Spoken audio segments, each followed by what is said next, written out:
Good evening. Today, it is a wonderful thing for me to be able to speak to you about The Masterpiece by Émile Zola. I would like to start this video by thanking everyone who recommended to me that I read Émile Zola. Now, this might not be the ideal starting point. It's good enough for me to recognize that here is an author whose work I want to read a lot more of. Fortunately for me, and for all of us, Émile Zola produced quite an enormous body of work. Émile Zola is known mostly for writing this massive series of novels, 20 novels, which are all connected and related. It is one series called the Rougon series. And The Masterpiece is the 14th novel in that enormous body of beauty and art. Let me use the author's own words for what this novel is truly about. All right, this is from the introduction.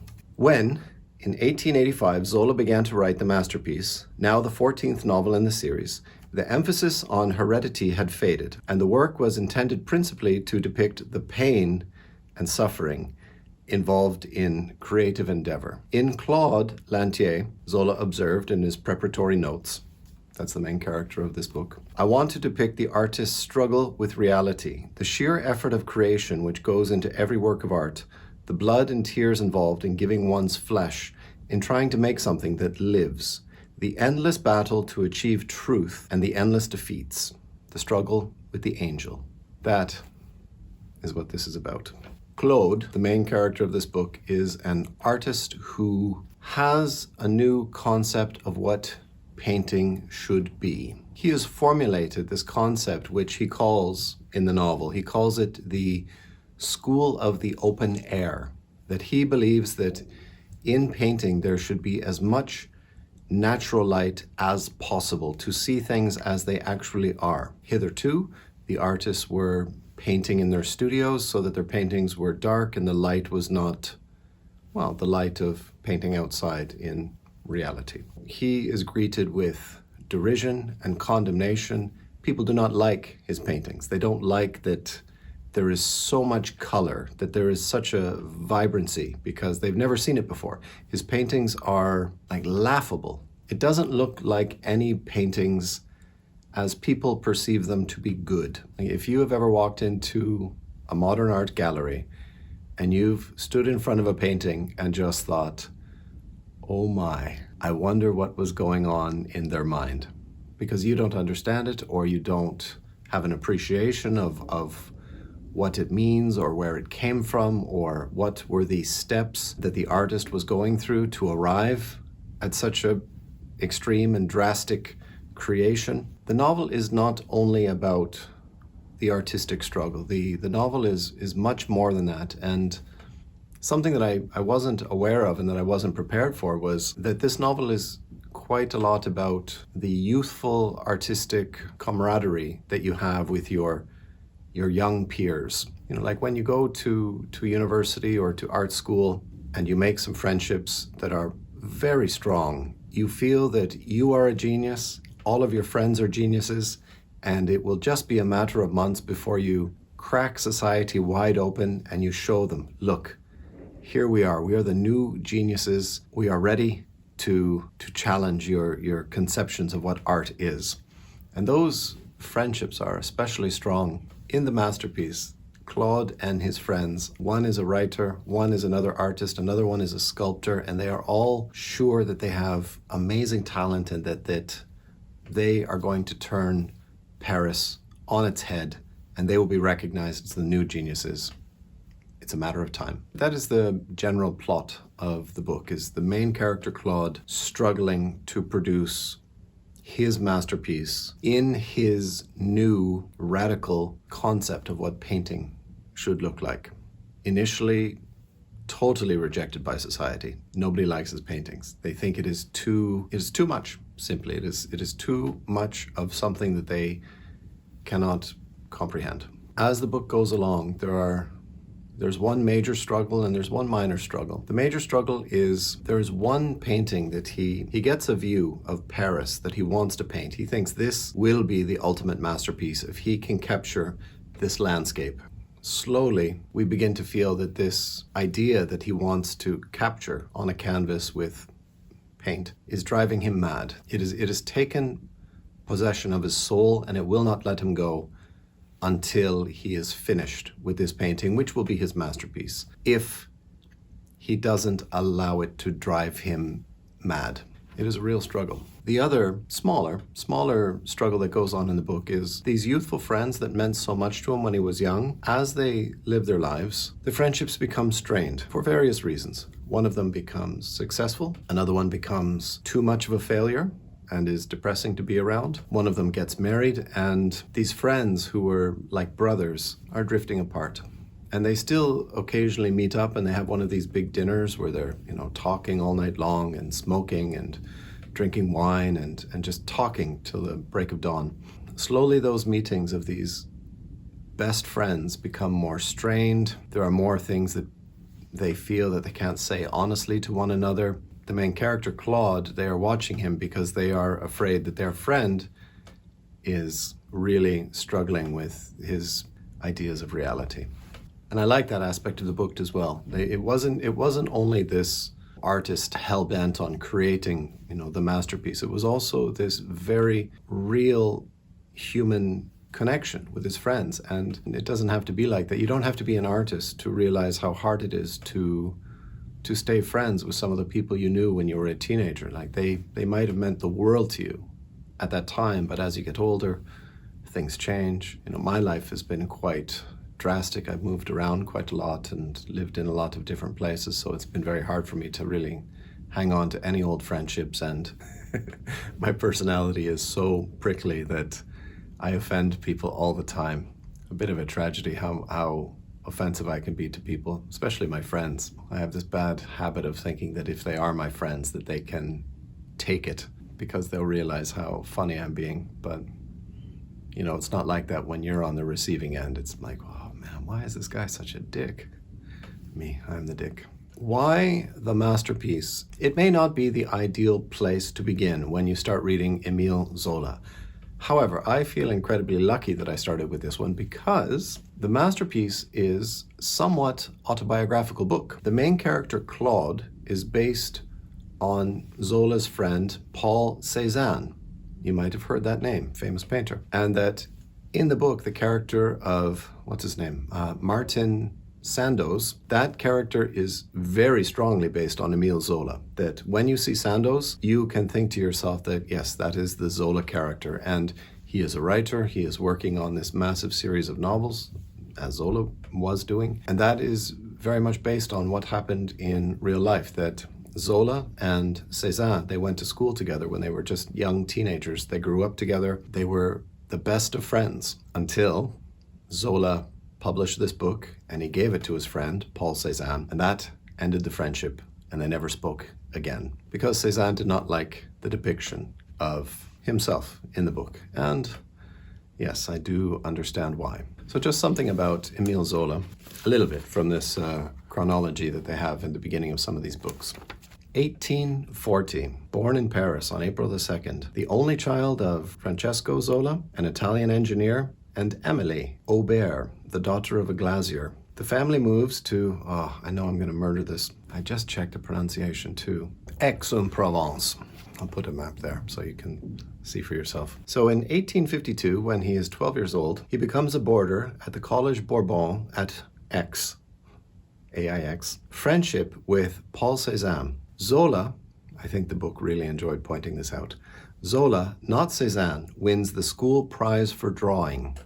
So I would like to read a little passage here. Now, this is not from Claude, this is from Sandoz, who is the Zola character. One of the reasons that made reading this book so pleasurable for me was knowing that Sandoz was based on Zola, that there was that connection to his real life, that I could not only read this great work of fiction, but also I could learn a little bit about who Zola was. Well, imagine the phenomenal energy and dedication it would take to produce not just one novel, but a series of 20. He formulated this idea. I think that originally when he was planning on writing this series, he imagined 10 novels, and then it blossomed into 20 complete volumes. So here, this is the voice of the Zola character as Sandoz. Sandoz spoke full into his face. I now know exactly what I'm going to do in all this.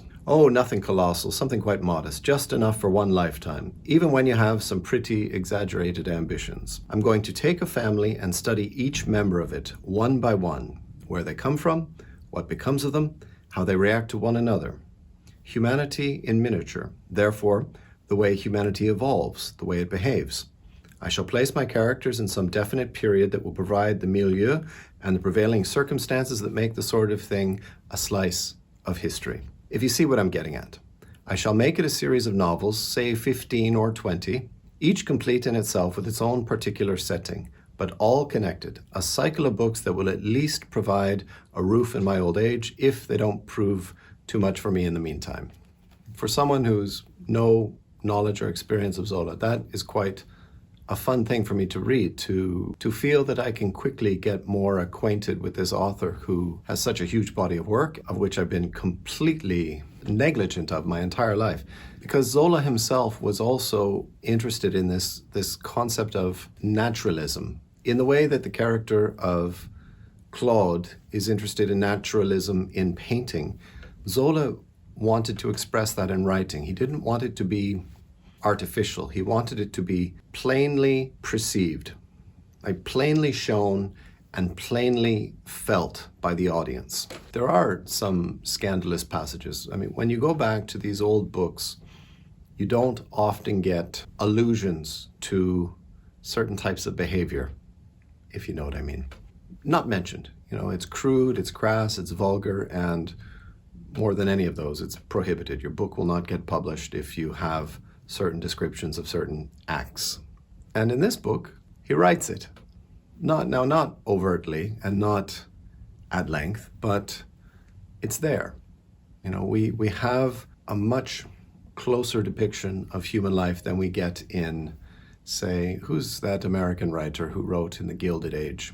House of Mirth, written by Edith Wharton. You don't get that. And this is from an earlier time than that. One of the saddest things in this book, which I thought also to be quite valuable and important and a lesson for artists anywhere, Claude is trying to create his masterpiece with this concept of the open air.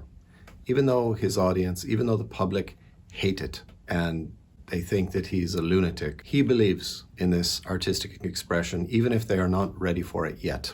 Some of the hard emotional moments, though, come that some of his younger colleagues have benefited from his ideas, his philosophy of the open air, and they've taken that open air idea and they've made it a little bit more palatable and definitely more commercial for public tastes. And so now this artist, Claude, is in the position where he's seeing younger artists who may not have as much talent as him and who definitely don't have the integrity that he has, you know, staying true to his purpose. He's seeing them get wealthy off of his original idea. That was somewhat heartbreaking, but very good literature. It's amazing how often I make these videos and I find myself saying to the camera, I can't believe that I'm nearly 50 and this is the first book by Zola I've read. There's so much to read. So get started.